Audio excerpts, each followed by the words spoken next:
Bonjour à tous. Alors aujourd'hui, je vais vous présenter un fusil un petit peu particulier parce qu'il n'est pas dans le commerce. C'est Dominique Vacher qui administre la page Facebook Concept qui me l'a envoyé pour que je le teste et que je fasse je lui fasse un retour dessus. Donc je me suis dit que c'était l'occasion de faire aussi partager cet essai avec vous. Alors je vous présente le fusil rapidement, puis après comme vous en avez l'habitude, je vais vous le détailler et puis on ira le tester dans la piscine, même s'il fait très froid en ce moment. Donc c'est un inverse, comme vous pouvez voir la tête. Particularité, il y a une particularité assez singulière de ce fusil, bon, hormis sa couleur, c'est que c'est un fusil travel, donc qui se divise en deux, et la flèche qui est dessus, qui est montée dessus, également se divise en deux parties. Donc évidemment, ça a un intérêt tout particulier pour les gens qui veulent voyager léger et sans avoir un sport tube à se trimballer. C'est vrai que c'est un peu le rêve de tous les chasseurs globetrotters, c'est d'avoir un fusil avec des bonnes performances et qui permet de voyager. Donc comme d'habitude, je vous présente le fusil tout de suite, en détail. Nous voilà à l'intérieur parce qu'il fait très froid dehors pour vous présenter ce fusil en détail. Alors, je vais commencer une fois n'est pas coutume par la poignée. Donc on est sur une poignée Pescador Sub. Alors elle ressemble étrangement à la poignée Epsilon. Donc quand je dis étrangement, c'est qu'elle on dirait que ça sort de la même usine. Alors moi c'est une poignée que j'aime plutôt bien parce que je trouve que la prise en main est assez confortable, agréable. L'angle n'est pas trop prononcé. Et puis on a un recul de l'appui sternal qui est conséquent, donc ça permet d'aider bien au chargement. Alors elle est équipée d'un mécanisme tout inox qui est là logoté Concept. Il est équipé d'un largue-fil qui est très intéressant parce que vous voyez il est complètement externalisé au mécanisme, il vient s'appuyer ici, donc il ne vient pas durcir la détente pour le tir. C'est une détente qui est assez souple, moi j'ai apprécié le mécanisme. Et puis on a un appui sternal qui est très confortable avec une grosse masse de caoutchouc ici, donc ça c'est plutôt pas mal, ça protège bien la combi. J'aime assez, donc une poignée moi qui me pose pas de soucis. Alors le mécanisme il fonctionne pas avec la sécurité. Alors, pour moi c'est pas un souci parce que je suis pas un grand fan des sécurités. Et puis vous voyez le largue-fil il est quand même largement dimensionné, on pourrait là facilement mettre un troisième aller-retour de fil. Un petit détail moins on va dire sur la poignée de mécanisme. J'ai repéré que quand on venait pour enficher la flèche dans le mécanisme, je pense qu'il y a un petit défaut d'alignement peut-être entre la poignée et le fût qui est très léger, mais on voit qu'on est obligé d'appuyer sur le talon pour faire rentrer la flèche.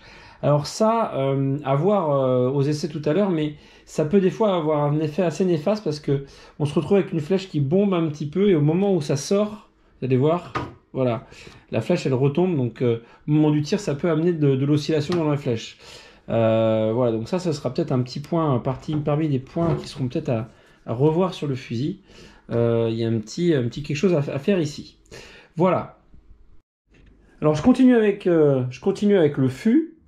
Ici on a donc un fût en carbone, diamètre 33, donc c'est pour moi un bon choix parce que ça offre du volume et ça va permettre d'avoir un fusil qui reste flottant. Je rappelle que c'est un travel, donc évidemment on perd du volume d'air à cet endroit-là, donc je pense que c'est une bonne option.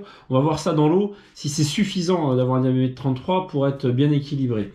Et puis le fût il est assorti d'un guide flèche intégral en carbone qui est plutôt sympa, c'est joli, moi je trouve que ça fait un assemblage sympa, la couleur est assez particulière, ce rose métallisé, mais finalement ça a son style. Alors je vais vous montrer tout de suite la partie qui nous intéresse, la partie travel. C'est la magie de la vidéo, je claque des doigts. On se retrouve avec un fusil qui a un encombrement total, hors tout avec la flèche de 82 cm, donc c'est assez top. Pour les globetrotters c'est quand même assez canon. Ça rentre dans une valise.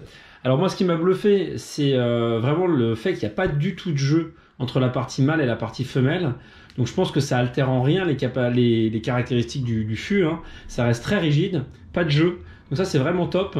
Alors par contre évidemment je pense que ça altère la flottabilité, mais ça on va le voir dans la piscine.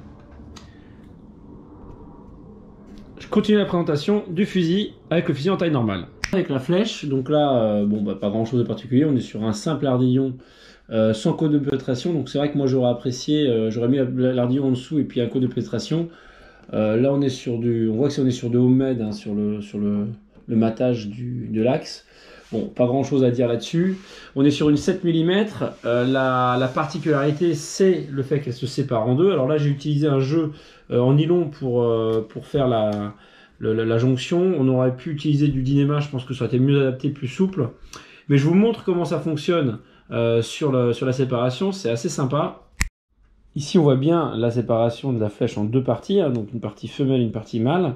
Alors, ce qui est important, c'est évidemment que ce soit parfaitement, je dirais, ajusté. Hein, voilà, et regardez, c'est assez bluffant. Ça tient impeccable.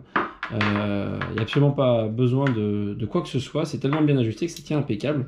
Donc ça, c'est vraiment ce qui va permettre, si on est en voyage, d'avoir une flèche qui se sépare en deux, mais à contrario d'un filetage qui, lui, risque de casser sur l'action d'un gros poisson tropical.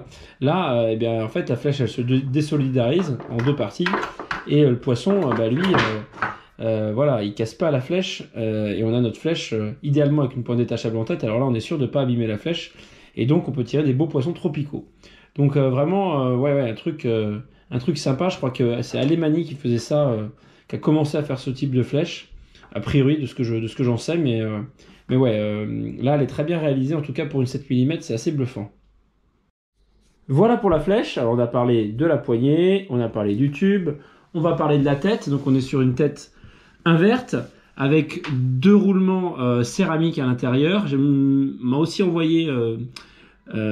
aussi envoyé des poulies avec 100 roulements, de manière à ce que s'il y a de la casse, je puisse continuer à tester le fusil. Moi, la tête, je la trouve très sympathique niveau du design, parce que il y a ce côté, on a l'impression que c'est le prolongement du tube. Là, on le voit pas très bien parce qu'elle est blanche, mais j'en ai vu une noire, c'est vraiment sympa. Il y a le prolongement, voilà, tout ça, c'est tubulaire en fait. Hein. Ça va bien, c'est assez harmonieux avec le tube. Esthétiquement, en tout cas, on a un stopper en titane ici, donc plus léger que de l'inox. Ça, c'est plutôt une bonne idée. Ça vient protéger les roulements de la butée du retour du Dynéma. Et puis ça écarte ici, là on a un écarteur. Ça aussi c'est une bonne idée, hein, les deux petites oreilles là. Ça va écarter les poulies intermédiaires du fût au moment de l'armement. Donc ça c'est plutôt pas mal. Moi la tête je la trouve vraiment bien réussie. Passage de fil il fonctionne bien. C'est assez bluffant, ça a été usiné dans du Delrin je pense, et ouais, ça n'a pas grand chose à envier aux plus grandes marques de chasse sous-marine, en tout cas en termes de réalisation, hein, et d'ajustement. Là on a les poulies intermédiaires. Alors là j'aurais bien aimé voir du Harken sur roulement. Là on n'a pas de roulement, on est sur une poulie de type voile, hein, mini poulie, assez standard. Bon, c'est un choix, on va dire. En tout cas, bon, c'est fiable, hein, mais c'est vrai que ça tourne moins vite qu'une poulie avec des roulements. Et puis, je vais finir la présentation de détail du fusil avec les sandos. Alors, on est sur du sando de 16 mm. Alors, je les ai pris au pied à coulisses, c'est plutôt 15 mm, 15,5. Ils sont roses, ils vont bien avec le fût, ça c'est assez marrant. Bon, direct, quand j'ai vu le fusil, il y a un truc qui m'a choqué, c'est d'avoir la même section sando sur le sando de préarmement. Sur un roller, sur un invert, pardon, on va mettre un diamètre de sando beaucoup plus important, parce que le jeu de poulie qui est en place permet d'avoir beaucoup de force quand on arme. Et donc ici on met, voilà, c'est pas un bon choix. Je pense qu'il faudrait mettre un sando de 19, voire de 20, voire de 21 à cet endroit-là. Donc là, clairement, il y a quelque chose à revoir. Et puis après, la deuxième chose, à mon sens, le coef qui a été mis, il n'est pas suffisant. C'est trop facile à armer. Et puis on voit voilà, les sandos, les deux sandos qui viennent s'armer ici. Je trouve ça assez bas, en fait, assez écarté du fût. On le verra, je pense, à la vidéo tout à l'heure dans l'eau, mais ça écarte les sandos du fût. C'est un peu dommage, je pense qu'il aurait été bien. Alors c'est bien foutu, hein, cette pièce-là, parce que là on a le moulinet qui vient se mettre, donc on a l'armement qui vient devant le moulinet. Ça évite de se torturer à passer le moulinet, mais je trouve ça trop bas. J'aurais bien aimé avoir les sandos qui viennent s'armer ici, ça aurait rassemblé un petit peu l'ensemble. Bon voilà, c'est un détail, mais je suis là pour donner pour dire ce que j'en pense, donc bah, je me prive pas. Écoutez, voilà pour l'implantation globale et en détail du fusil. Maintenant, on va aller dans l'eau pour tester ce fusil. Alors, nous voilà dans la piscine. De mémoire, elle était à 8 ou 9 degrés. Alors, en dessous de 10, ça pique vraiment. Je me suis bien gelé. Je vous montre un petit peu la flottabilité du fusil. Et puis, l'équilibre, j'ai checké un petit peu. Alors, il pique légèrement du nez. Moi, je trouve pas que ce soit un défaut hein, de piquer légèrement du nez. Je vous expliquerai pourquoi. C'est plutôt mieux qu'un fusil totalement neutre, à mon sens, mais c'est que mon avis. Sur le premier tir, on s'est positionné 3,50 m de la pointe du fusil, ce qui est une petite distance pour un 120 en inverte comme celui-ci. Donc on va voir le tir, voilà. Alors on voit hein, qu'on a vu déjà dans le tir que la flèche est un petit peu descendue, alors comme d'habitude je vous montre bien que j'étais à 3,50 m. Et puis je vous montre l'impact. Donc on est 6 cm en dessous, ce qui est encore acceptable hein, pour la chasse, avec une pénétration correcte. Mais on voit déjà qu'à 3,50 m, ça a l'air de peiner un petit peu. Là on est sur un second tir à 4 mètres de la pointe du fusil. Voilà le tir. Alors là on constate clairement que la flèche elle est bien descendue en fin de course. Vous allez voir, hein, là on est plutôt 5, 10, 16 cm en dessous de la cible. Donc une distance qui me semble être trop importante pour ce fusil, enfin en tout cas dans ce setup. Alors sur cette séquence, je vais refaire un tir à 3,50 m de la flèche, mais avec des poulies sans roulement, parce que les roulements céramique pique ont explosé au bout de 4 tirs, donc j'étais obligé de continuer les essais sans. Voilà, donc on voit un tir qui est quand même plus bas, clairement, et puis un petit peu désaxé, donc on voit que les roulements avaient quand même un intérêt technique et sur le tir du fusil. Et nous voilà sortis de l'eau, ça tombe bien, elle était très très froide pour débriefer sur cette Invert Travel 120 de chez Concept. Donc on est au bureau, je vais comme d'habitude, hein, j'ai essayé de faire un petit peu comme d'habitude, voilà, pour que vous vous y retrouviez, et moi aussi d'ailleurs. Donc les deux points que j'évalue en premier sont les portées, la portée en tir tendu et la portée en chasse. Je fais un peu le distinguo parce que j'estime qu'en chasse on a besoin aussi de pénétration, pas que de mettre dans la cible. Voilà, la portée en tir tendu, je l'ai jugée limite inférieure à 3,50 m. La portée en chasse, je l'ai mise à 3,50 m. Même si on est 6 cm en dessous de la cible quand même, faut le reconnaître. Donc j'ai mis tout juste la moyenne. J'ai été tenté même de mettre que 2 étoiles sur 5 sur la portée en tir tendu. Clairement, ce ne sont pas des performances que l'on attend sur un Travel 120. Enfin pardon, pas sur un trail, sur un invert de 120, mais je me répète, a priori ça vient pas du fusil pour moi, ça vient du setup. Clairement, au niveau des sandos, les coefs sont pas bons, le sando de prétention est trop petit, il faut muscler tout ça, et je pense qu'on obtiendrait des performances dignes de ce nom, il n'y a pas de raison. Voilà. La facilité et rapidité d'armement, c'est pas le point fort des inverts, hein, puisqu'on a trois actions de chargement à faire. Je l'ai quand même mis correct, voire bonne, j'ai mis 3 étoiles et demie sur 5.